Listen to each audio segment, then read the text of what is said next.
is when in the Garden of Gethsemane, Jesus says, Father, if it be possible, take this cup away from me. Matthew 26, 39 and 44. Yet not my will, but your will be done. So I was taught the cup means God's wrath poured out in full strength upon the wicked. And I was given verses.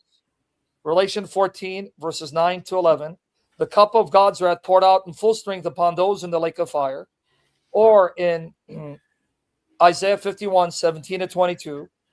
Or in Psalm 75, right, 7, 8. Or Jeremiah 25, 15, 29. There it says, God will make the nation drink of his cup of wrath poured out full strength. So I was taught that when Jesus says, take this cup away from me, that's the wrath that he's going to take in and drink, so we don't do it. But I was taught wrong. Because the term cup is also used in Matthew 20, 23. When he says to the disciples, can you drink the cup that I will drink from and be baptized with the baptism that I'll be baptized in? They go, yes. And he goes, you will. Now, if the cup meant wrath, then Jesus is saying that they would take a share in God's wrath, and God would pour out his wrath upon them.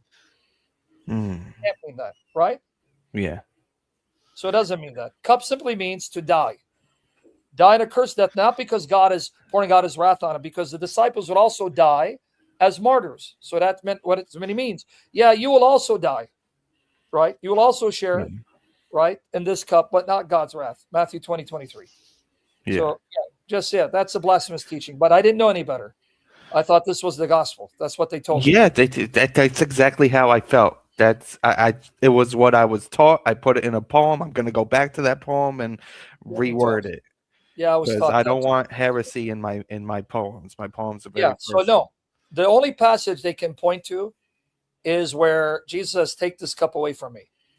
But if you see how the cup is used in Matthew, and I can bring up the screen and show you the verses if you want. This is what they'll point to. Psalm 75, 7, 8. But God is the judge. He puts down one and raises up another. For a cup is in the hand of Yahweh, and the wine foams. See the cup? Yeah. It is full of his mixture, and he pours from this. Surely all the wicked of the earth must drain and drink down its dregs. See, cup of wrath is going to pour out on the wicked.